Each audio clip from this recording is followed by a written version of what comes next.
Therefore, I, Steve Adler, Mayor of the City of Austin, Texas, do hereby proclaim April 18th to the 19th of the year 2015 as Texas Military Forces Open House and American Heroes Air Show Weekend. Thank you. Mark Lane, Judge presiding. All ye who have business before this honorable court, draw nigh, and ye shall be heard. God save the United States and this honorable court. Good morning, everyone. If you'd remain standing while we have our invocation from our chaplain, Lieutenant Colonel Matt Fraser.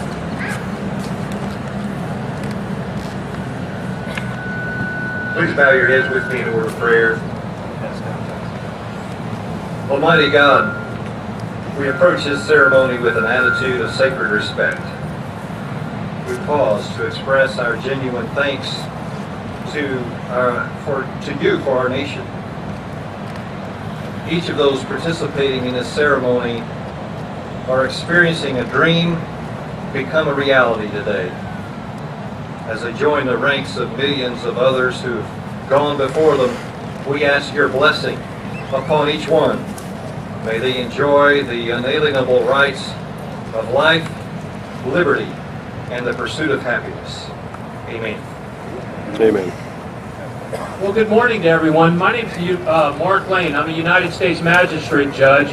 I work here in Austin, Texas, and we're here today for the naturalization of aliens who have qualified to become citizens of the United States, and not just any aliens, but aliens who have served our country. So it's truly a special day.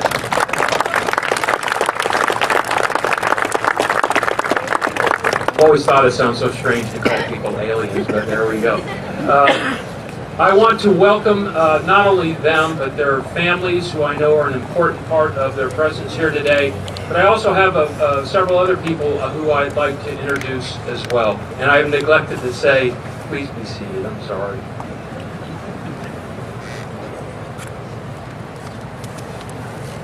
First, I'd like to introduce our host for this weekend's events, Adjutant General of Texas, Major General John F. Nichols.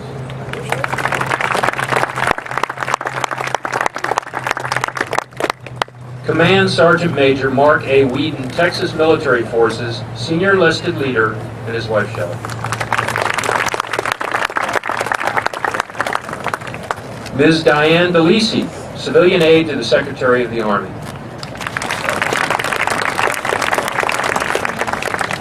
Mr. Eric Holman, Military Liaison Officer, United States Citizenship and Immigration Services.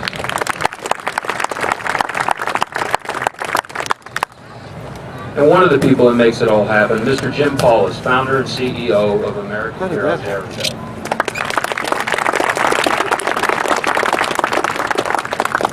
And lastly, State Representative Susan Lewis King, Chair of the House Defense and Veterans Affairs Committee. Welcome. Sounds kind of corny, but the truth is everybody here is special.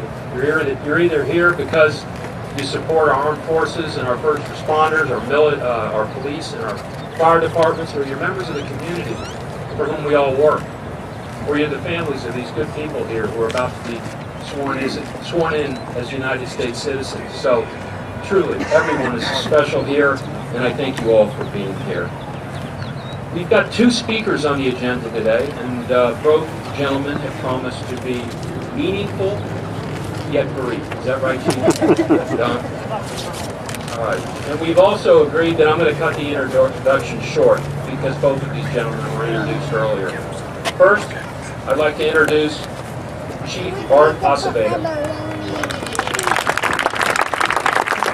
He's our Chief of the Austin Police Department. Thank you, Judge. Can you hear me okay? All right, good morning. Who's going to become a citizen today? Outstanding. Let's give them a big hand. That's why we're here. But the reason I have a big smile on my face is that today, as we debate immigration around the country, and we're debating whether we should let immigrants here or not, let me just say this. There's a difference between being an American by birth. You are becoming an American by choice, and you're making that choice. Give yourself a big hand.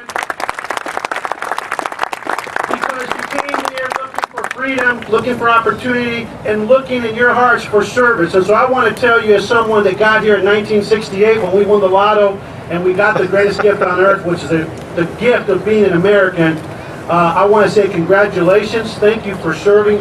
And most importantly, when you're looking for your next career, the Austin Police Department is hiring.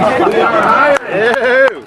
So for all the soldiers, whether you're swearing in, the sailors, the Marines, everybody, Coast Guard, whoever you are, please look us up on the web. It's a great career. It's a great opportunity to continue to serve here at home. So God bless you.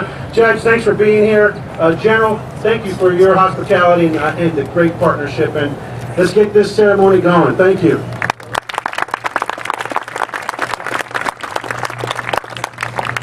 Our next speaker is Lieutenant Colonel retired Don Allen. Mr. Allen is the founder and CEO of the American Veterans Traveling Tribute.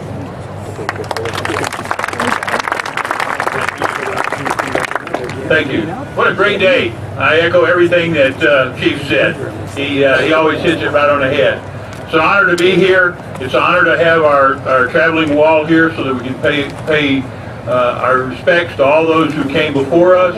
But most of all, for me, it's a pleasure to meet all these young men and women who are going to become American citizens. I salute you for getting to this day. And I also admire you for the path that you took. The path was not easy, I know. If it were easy, everybody would do it.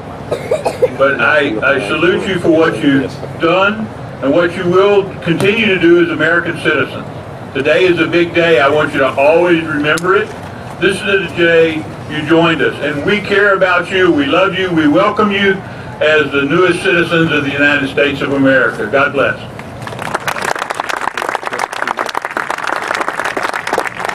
At this time, the court recognizes Officer Eric Holman of the United States Citizenship and Immigration Services.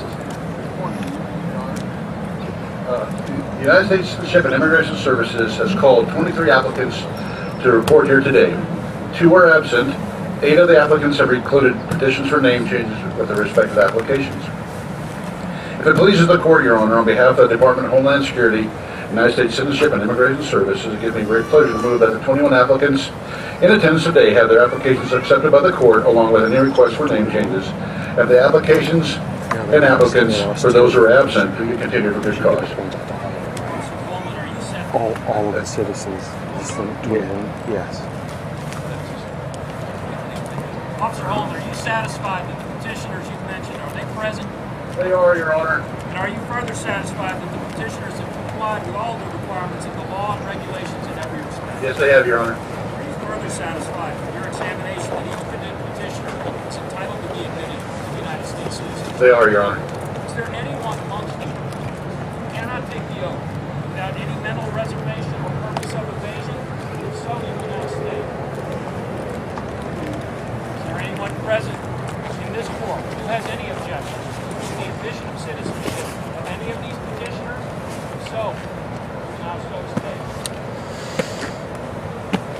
There being no objection to the recommendation of the examiner, your petitions and the motion of the examiner for admittance to citizenship and change of name are approved. Officer Holden. Yes, sir. Will you please tell us how many countries are present at today's ceremony and name each country? As each country is identified, I'd ask that those petitioners please stand and remain standing until all of our petitioners are then standing. I'd be honored to, sir. We have 23 countries, or excuse me, 13 countries represented of the 23 people. So we're going to start off with American Samoa, Cuba, Dominican Republic, Ghana, Guatemala, India, Kenya, Mexico, Micronesia, Nigeria, the Philippines, Sierra Leone, and Vietnam.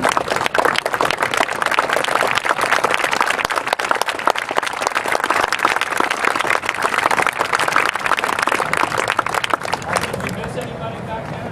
We did not, sir. We got it. Will all of you please at this time raise your right hand and at the conclusion of the oath say I do. Do you, in each of you hereby declare on oath that you will absolutely and entirely renounce and observe all allegiance and fidelity to any foreign prince, potentate, state, or sovereignty, of whom or which you have heretofore been subjects or citizens, that you will support and defend the Constitution and laws of the United States of America against all enemies, foreign and domestic, that you will bear true faith and allegiance to same, that you will bear arms on behalf of the United States when required by law to do so, that you will perform non-combat service in the armed forces of the United States when required by law, that you will perform work of national importance under civilian direction when required by law, and that you will take this obligation freely and without any mental reservation or purpose of evasion, so help you God. Everybody said I do. Very good. You can put your hands down.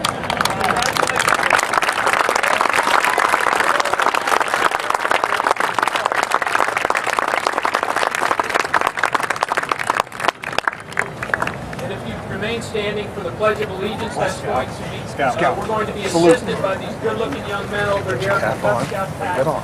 Okay. Caps on. After the pledge, Army Specialist Carlos Meda is going to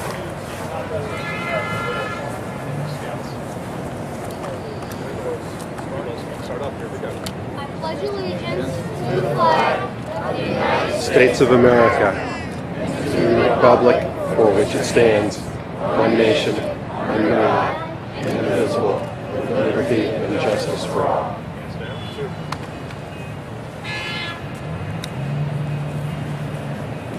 Will everyone please join me in singing God Bless America? God bless America, land that I love, stand beside her and guide her through the night with the light from above, from the mountains to the prairies, to the oceans white with foam. God bless America, my home, sweet home. God bless America,